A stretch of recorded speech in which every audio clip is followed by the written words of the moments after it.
Ok. J'espère que vous allez bien. Avec coupure de courant, on est obligé de travailler. Bon, voilà, il n'est pas parler d'affaires. C'est ça qui est là. Allô? Oui, est-ce que ça va? Ça va?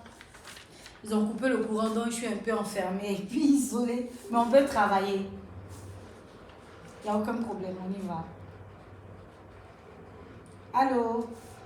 Ok, bon, j'espère que la connexion sera avec nous.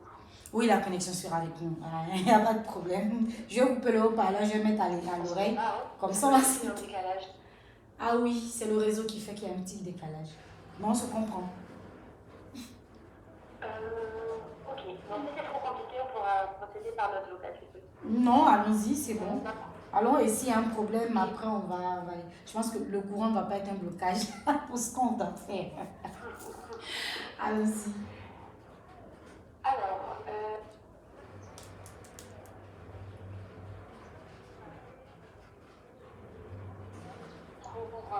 le passant de santé.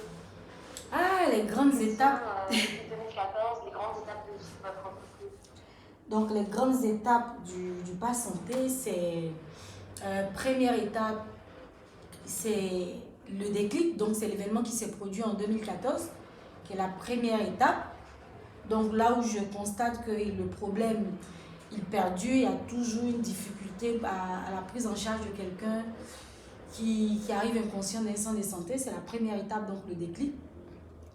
La deuxième étape, c'est de réunir une équipe qui va m'aider à travailler sur le projet.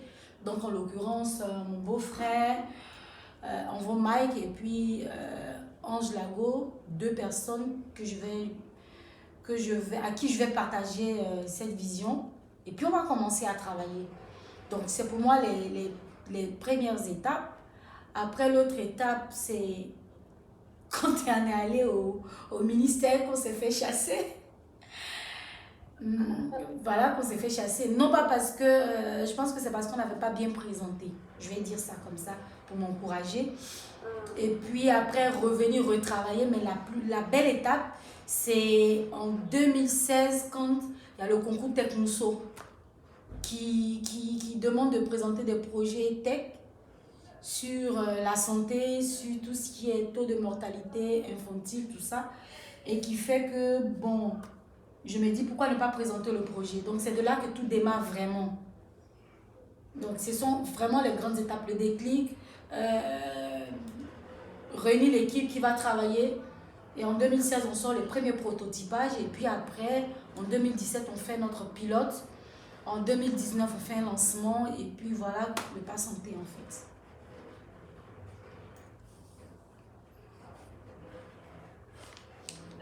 Désolée, je prends des notes en même temps. D'accord, il faut prendre des notes. 2014. 2016, projet pilote. Non, pardon, 2017, projet pilote. C'est ça. 2018, vous sortez votre produit. C'est ça. La santé.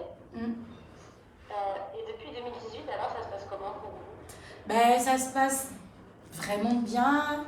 Ce qu'on a fait, c'est qu'on a eu à avoir des partenariats déjà. Des partenariats avec des centres de santé, des partenariats avec des syndicats de médecins, des partenariats avec des établissements scolaires, avec des mutuelles. Ensuite, on l'a bien évidemment mis sur le marché. Il y a certains qui ont pu s'en acquérir. On a pu obtenir des accompagnements, beaucoup de certains organismes, l'OIF, le PNUD et d'autres organismes pour nous accompagner à apporter notre solution en zone rurale surtout. Parce que je pense qu'un gros problème pour lequel le pass santé existe surtout, c'est de pouvoir permettre à ce que les populations hors Abidjan puissent bénéficier des mêmes services en termes de santé que les populations à Abidjan. Donc, essayer de régler le problème de manque de spécialistes, tout ça. Donc, pendant la crise sanitaire, on a été soutenu par l'OIF pour pouvoir aller en zone rurale, le PNUD également. Donc, c'est comme ça qu'on avance. Et puis aujourd'hui, on est partenaire technique d'un groupe ici pour vraiment déployer le volet dématérialisation véritable du dossier patient. C'est comme ça on travaille, même malgré qu'il n'y a pas la lumière, on travaille. Allez, je vous souhaite bonne journée.